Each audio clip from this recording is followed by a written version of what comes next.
The Lord instructed Moses to send men from each ancestral tribe to explore the land of Canaan. Moses sent 7 leaders from each tribe, including Shammua, Shaphat, Caleb, Igal, Hosi, Palti, Gadiel, Manasseh, Amiel, Sethur, Naphtali, and Gul.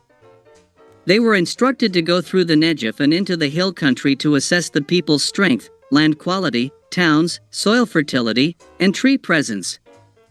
The men explored the land from the desert of Zin to Rehob, towards Lebo Hamath. They reached Hebron, where descendants of Anak lived. When they reached the valley of Eshcol, they cut off a cluster of grapes and carried it on a pole. The valley was named after the grapes they cut off. After 40 days, the Israelites returned to Moses and Aaron at Kadesh in the desert of Paran.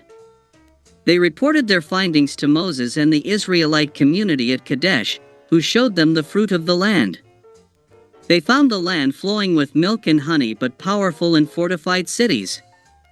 They also saw descendants of Anak.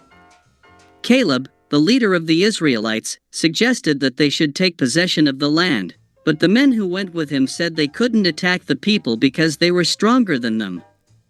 They spread a bad report about the land, claiming that it devoured the people and looked like grasshoppers. The Lord instructed Moses and Aaron to examine individuals with swellings, rashes, or shiny spots on their skin for defiling skin diseases. If the hair in the sore turns white and appears more than skin deep, it is a defiling skin disease. The priest must pronounce the person ceremonially unclean. If the spot is white but does not appear to be more than skin deep and the hair in it has not turned white, the person should be isolated for 7 days. On the 7th day, if the sore is unchanged and has not spread in the skin, the person should be isolated for another 7 days. If the sore fades and has not spread in the skin, the person is clean. If the disease covers the entire body, the priest must pronounce them clean. If raw flesh appears, they are unclean. If the sores turn white, the person must go to the priest.